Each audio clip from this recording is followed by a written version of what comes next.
Gue di daerah North Melbourne di Royal Parade Street. Ini gue mau kerja. 10 menit lagi gue masuk kerja.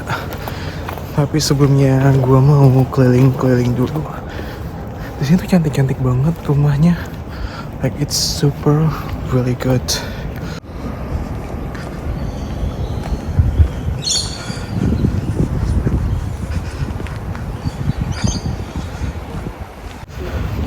Gue tadi ke tempat kerja gue naik tram. Harusnya bayar sih, tapi karena ya males gue ya. Gue juga mau stop up. Kayak cuma 5 sen doang di kalau nggak salah sini 5 atau 4 sen kalau nggak salah gue denger. Dan itu harusnya gue tap, tapi gue nggak tap. Gue masih nggak tap sih karena ya gue tau ini masih daerah CBD sih, masih daerah City kan. Jadi gue nggak bayar.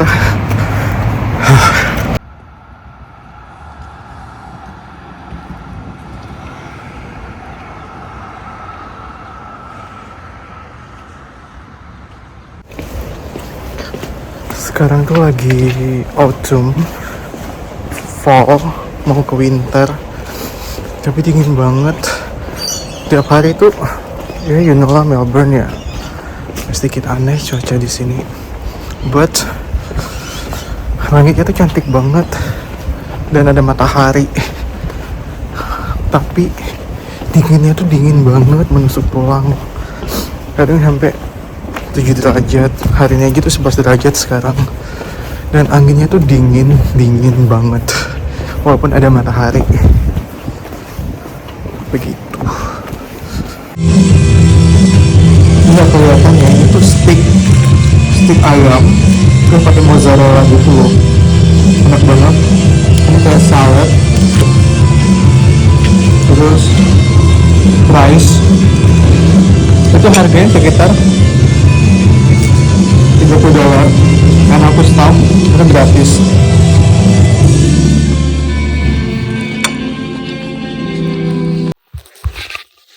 Hai, nama aku Bayu. Apa kabar kalian semuanya? Semoga sehat selalu. Sebelumnya gue mau terima kasih banyak sih buat kalian yang udah nyempetin untuk nonton video gue dan juga udah ninggalin komen dan juga ngasih like gitu.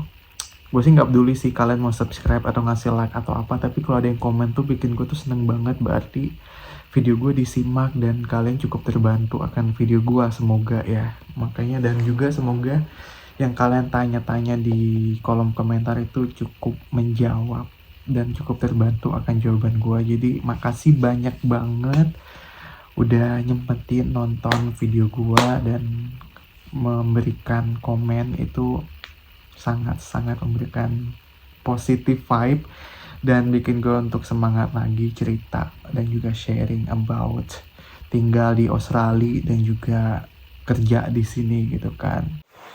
Dan video kali ini gue mau cerita tentang pengalaman gue jadi kitchen hand di salah satu resto di Melbourne. Itu tepatnya di seberangnya Melbourne University.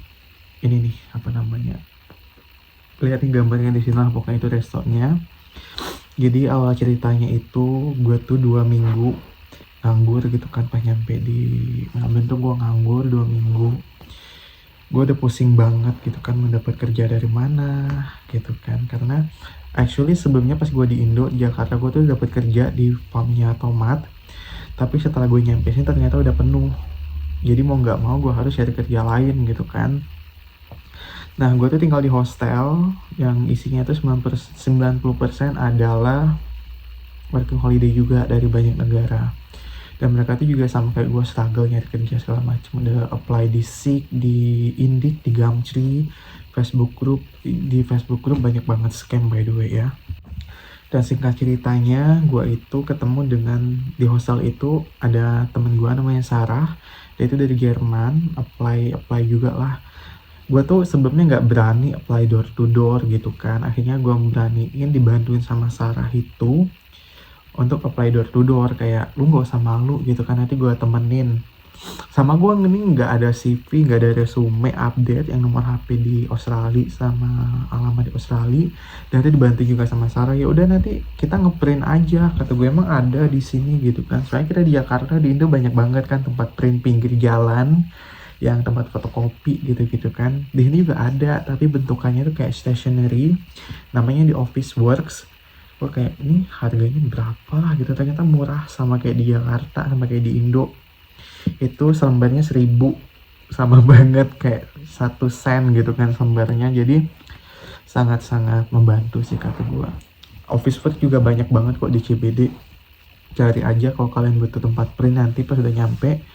Nggak usah sih harus print di Indo kayak harus siapin CV pas masih di Indo. Jangan sih kata gua, karena kita tuh di Melbourne ini kalau mau ngasih CV door to door harus tinggalin banget nomor HP kita yang di sini sama alamat yang di sini gitu kan. Jadi mau nggak mau kalian kan pas di Indo kalian nggak ada nomor HP-nya, kalian nomor HP-nya pas udah nyampe sini kan baru bisa ngaktifin.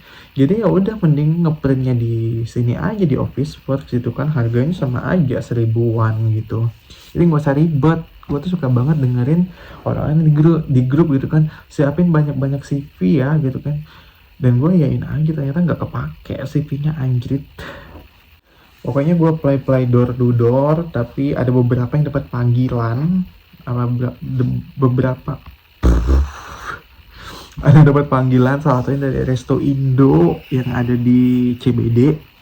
Gue nggak mau nyebutnya di mana, tapi ya ampun mereka cuma ngasih $15 sejam.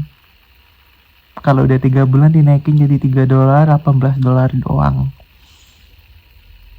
Ya, gue ngebatin ya Allah, orang Indo ya udah negara orang masih ada mau nyiksa bangsa sendiri gitu kan.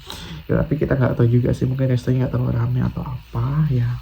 Dan gue nggak ambil sih karena $15 anjing cukup di apa gitu kan, kerja 8 jam ya dapat berapa $15 gitu kan, untuk rent aja kagak cukup gitu kan.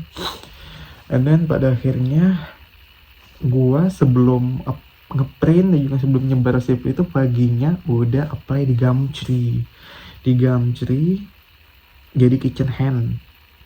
Di Gumtree itu kalau yang ngeposting kerjaan tuh ninggalin nomor HP, itu kalian tuh gak usah apply sama Gumtree, kalian langsung telepon. Kayak gue kemarin langsung telepon tapi nggak diangkat, akhirnya gue ninggalin SMS ke manajernya itu gitu kan, karena gue dapet nomor ini dari Gumtree gitu kan tuh jadi kitchen hand. Apakah kerja gak kitchen handnya masih ada atau enggak, kalau ada gue berminat gitu kan. Ya udah gue kayak nothing tulus aja gitu kan, mau dibalas ayo, mau diresponnya alhamdulillah gitu kan. Soalnya yang nyembar jala aja sih kata gue gitu kan. Pas lagi apply yang door to door itu gue dapet SMS balesan dari manajernya itu kalau jobnya masih tersedia, kalau mau nanti sore itu jam 3 trial. Dan gue kayak amazed banget, gue struggle 2 minggu gak ada kerja, dengan apply pagi sorenya langsung kerja itu kayak sangat bersyukur, alhamdulillah banget gitu kan. Akhirnya gue langsung minta alamat lengkapnya di mana, jam 3 itu gue langsung cabut ke restonya itu by the way gabung dengan hotel sih gitu kan. Dan pas gue datang itu langsung masuk ke dapur. By the way gue tuh belum pernah sebelumnya di Indo kerja di dapur, kerja di resto tuh nggak pernah sama sekali. Dan juga di Australia juga belum pernah, sebelumnya belum pernah makan di resto, belum pernah makan di luar. Jadi itu first time banget masuk resto, first time banget masuk dapur.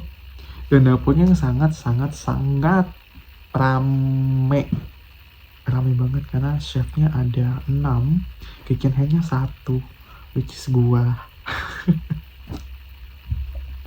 Dan itu trial itu cuma 1 jam, tapi trial 1 jam itu kayak bener-bener menyiksa tenaga, pokoknya. Dan 1 jam itu, dan gue udah ngomong nih kalau gue pertama kali ini kerja sebagai kitchen hand, katanya udah take your time aja, tapi kalau bisa cepet gitu kan. Dan by the way restonya itu buka jam 10 pagi sampai tutup, which is itu jam 12 malam lah gitu kan. Tapi restonya itu untuk makanan-makanan kayak main dish gitu kan, makanan utamanya itu sampai jam 9 malam. Jam 9 malam sampai jam 12 itu paling kayak dessert doang, yang dessert lah, sama kayak minum alkohol, minum bir gitu gitulah. Tapi untuk bir sama dapur makan tuh pisah gitu kan, jadi ada kitchen handnya sendiri gitu untuk yang tempat bir sama tempat makanan, tempat masaknya gitu kan. Ya udah, dan kalau kan restonya buka jam 10 tuh, kitchen hand itu shiftnya dari jam 5 sore sampai tutup. Jam 5 sore sampai tutup, which is dari jam 10 pagi sampai jam 5 sore itu nggak ada yang nyuci piring. Nggak ada yang nyuci piring. Jadi kayak alat masak, piring-piring, bekas segala macam, tete bengek itu numpuk. Numpuk kayak gunung. Mereka kalau butuh doang tuh mereka cuci sendiri. Contoh gue butuh wajan nih, ya udah chefnya cuci wajannya doang gitu loh. Sedangkan makan siang lunchnya itu kayak bener-bener rame banget, karena tepatnya itu di seberangnya Melbourne University, which is lumayan banyak sih mahasiswa-mahasiswa, sama kayak ada beberapa perkantoran lah gitu. Soalnya nggak terlalu jauh dari CBD, dari Victoria Market juga nggak terlalu jauh, bisa jalan kaki. Dan ya udah, pas gue terlalu itu gue kaget. Yang awalnya gue pikirkan, kitchen hand gampang lah gitu kan ya, cuma cuci piring kayak di rumah gitu kan, gosok-gosok ya udah.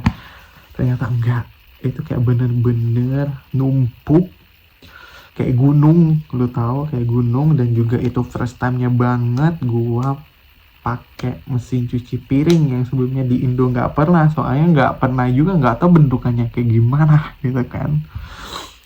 Dan wow, ternyata susah ya, dan berat banget. Kayak 1 jam itu bener-bener gue ngebatin dalam hati gue pas sudah selesai tuh, ini beneran tah gue mau ambil kerjaan kayak gini gitu kan. Soalnya kaget gitu loh, ternyata sehektik, seheboh itu. Dan buat kalian sih, kata gue, di Indo, di Jakarta, yang pernah kerja di dapur atau kerja di resto, mungkin itu akan sangat familiar juga kali ya. Tapi buat gue yang sebelumnya itu kerjanya banyak kan duduk di kantor gitu kan, itu another level of capek banget. Dan singkat ceritanya, gue kerja tuh cuma 4 hari doang di kitchen hand itu kan, 4 hari. Sebelumnya gue nggak nanya juga tuh dengan si manajernya itu kan, sejamnya dibayar berapa. Pokoknya gue terakhir kan cuma 1 jam tuh, terus pulang. Tapi gue dapat makan sama dapat minum, tapi nggak digaji gitu kan. Besok harinya itu gue ditelepon sama manajernya itu, lu mau ambil nggak kerjaannya katanya. Dan gue juga akhirnya yaudahlah ambil aja gitu kan, lumayan buat ada pemasukan daripada kayak nganggur gitu kan, nyari kerja juga belum dapat gitu kan, yang ada aja dulu gitu kan. Akhirnya gue ambil, gue tanya rate-nya berapa sejam gitu kan. Ternyata lumayan banget, gede, cukup gede ya untuk suatu resto, kata gue. Mungkin karena restonya juga busy, rame gitu kan, jadi kayak profitnya banyak. Dan untuk weekdays itu sejamnya 27,6. Kalau weekend nih gila, gede banget, 38,6. Gede banget, 38,6. Dan itu 1 jamnya itu beda banget kan dengan yang di resto Indo itu cuma 15, sedangkan ini 27, kayak hampir 2 kali lipatnya.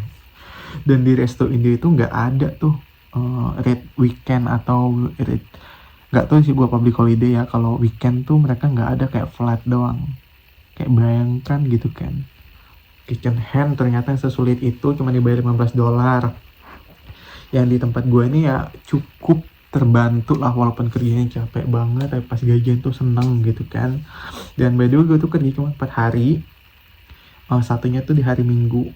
Nah, kalau yang paling itu sibuk terus sih, tapi kalau hari Jumat kayak bener-bener sibuknya tuh sibuk banget. Mungkin karena you know lah di sini ya, kalau hari Jumat tuh kayak mereka tuh party, mereka tuh akan apa namanya, self reward lah ya, karena udah kerja semingguan.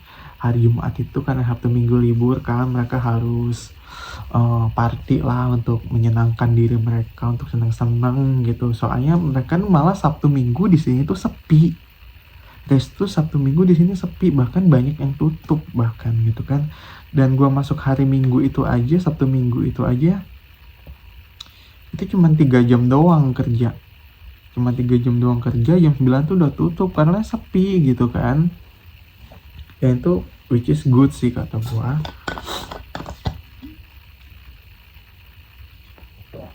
Bisa gitu. Dan itu kitchen hand itu bener-bener kerjanya tuh harus cepet, harus bener-bener tanggung jawab dapur tuh. Kayak contoh si chef-chefnya tuh kan di atasnya tuh ada kayak piring-piring, ada segala macem. Dan untuk naruh saus, mayones tuh tanggung jawabnya dari kita. Kalau itu kosong kita harus sigap untuk ngisi gitu kan, yang bersih. Kalau kayak tertumpuk kotor kita harus cepet-cepet bersihinnya. Dan ada banyak banget istilah-istilah yang gue nggak paham, kayak pen pick up, kayak apa lagi ya, itu gue nggak tahu, sampai gue tuh bengong dan dimarahin. Kayak kan gue udah bilang katanya ini tuh kosong, tapi mereka pakai istilah mereka sendiri, istilah dapur yang which is gue nggak tahu. Ya gue nggak tahu gitu kan, gue mereka marah gue marahin juga gitu kan, karena gue nggak tahu gitu kan. Gue udah bilang gitu pertama kali kata gue. And then tanggung jawab dapur itu adalah di kitchen hand, tanggung jawab bersihnya dapur. Jadi kitchen hand yang paling terakhir pulang. Jadi kayak lu bersih-bersih piring, tempat alat masak tuh ya udah lu bersihin semua. Terus dapurnya itu lu opelin, kalau udah tutup pel lu bersihin, lu buang sampah yang di halaman belakang itu kayak kardus bekas stok makan tuh juga lu yang harus beresin, lu harus buang sampah. Pokoknya tanggung jawab bersihnya dapur itu adalah si kitchen hand, which is itu berat banget sih kata gua. Dan buat gua yang belum pernah kerja di dapur, itu tuh kayak another level of capek banget. Soalnya juga jam kerjanya itu dari jam 5 sampai tutup kan, itu istirahatnya cuma 10-15 menit doang. Dan juga boleh istirahat itu kalau dapur itu udah tutup, which is jam 9, setengah 10 itu dapur tutup. Gua lebih tepatnya itu sebagai kitchen hand tuh baru boleh istirahat, boleh break untuk makan.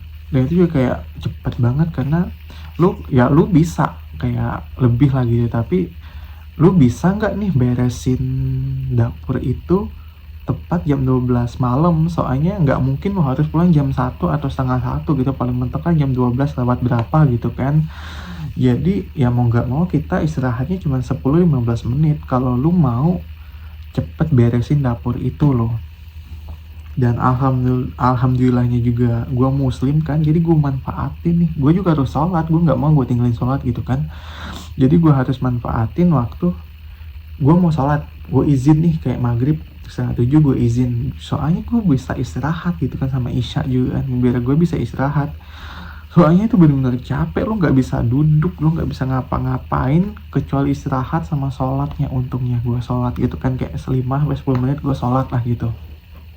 Gue bisa nih tarik napas, ngambil nyawa dulu, duduk. Soalnya kalau enggak ya udah lu akan kerja berdiri, lu tangan lu gerak, kaki lu gerak. Dengan hektiknya dapur itu yang lu harus teriakin, gua butuh ini, gua mau ini, cepet pokoknya segala macem. Kalau enggak, gua maunya sekarang. Lu denger nggak, sekarang, kayak gitu, kayak lu budak anjrit. Dan by the way-nya di resto itu tuh senior chefnya ada 2, itu orang Australia, yang satunya itu anjing, which is maksud gue tuh kayak bener-bener apa ya, tidak memanusiakan banget. Yang satunya tuh baik banget, dia tuh antara malaikat sama si setan. Yang satunya tuh setan atau malaikat, demi Allah baik banget, kayak pokoknya enak banget lah pokoknya. Kalau dia yang in charge untuk kerja, contoh dia yang tanggung jawab, yang satunya itu nggak masuk, gue cukup aman, cukup lega, nggak ada beban. Nah, kalau yang satunya itu gue kayak merasa beban, karena dia tuh kayak kasar banget kata gue sih, kayak bener-bener kasar. Dan di sana tuh ada chef-chef yang junior itu tuh ada orang India, orang Filipina, sama satu orang Indo alhamdulillahnya. Jadi gue tuh ngerasa nggak sendirian banget. Dan alhamdulillahnya orang Indonya itu benar-benar baik ya, mungkin karena satu negara gitu kan. Dan juga kitchen hand tuh bener-bener babu budak banget, jadi dia itu kayak suka ngebantu kalau minta tolong atau apa, ada makasihnya. Tapi gue sama dia jarang banget ngomong bahasa Indonesia, soalnya nggak boleh gitu kan, takutnya kita ngomong bahasa Indonesia dikira ngomongin mereka atau apa gitu, jadi pakai bahasa Inggris. Tapi kalau cuma berdua, kita berdua tuh ngomong pakai bahasa Indonesia lah, ngobrol cerita gitu-gitu kan. Dan yang Filipin itu, by the way, orang Filipin sangat sangat rude ya, sangat kasar kata gue. Dan juga not a good way, pokoknya nggak enak untuk dia kerja kata gue. Ada orang India itu, orang India itu caper, kayak ada atasan mereka itu kerja, tapi kalau nggak ada nganggur gitu kan. Dan juga ya gitulah ya. Dan di kitchen hand itu tanggung jawabnya itu adalah di kita semua yang harus diurusin, kayak piring kosong, yang apa kosong kita juga yang harus ngurusin, bersihnya dapur juga kita gitu kan. Buat kalian yang WHP nih, yang mau ke City dulu apply jadi kitchen hand, yes, dikuat-kuatin aja sih kata gue. Kalau emang kepepet banget cari kerja gitu kan, nggak ada opsi lain, semangat aja. Semoga kerjaan kitchen handnya lancar, dan semoga nggak ketemu orang-orang yang bikin nggak enak kerja. Yang pasti sih selalu sehat, soalnya kayak gampang sakit sih kata gue kitchen hand tuh. Kayak gue habis kerja kayak merasa mau demam, soalnya capek banget. Dan kalian lihat gue kayak capek kayak gini, sama sih, gue kerja di farm juga capek juga, tapi kitchen hand tuh kayak capeknya capek di atasnya lagi gitu loh.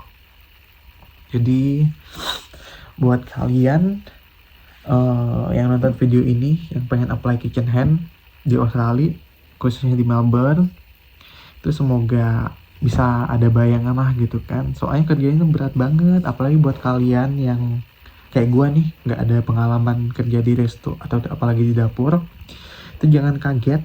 Tapi buat kalian yang sebelumnya udah ada pengalaman kitchen hand atau cleaning di Indo ataupun pernah kerja di resto, mungkin kalian akan mudah banget beradaptasi gitu kan. Mungkin adalah hal-hal dikit, soalnya kan di Indo sama Australia mungkin ada beda gitu kan ya.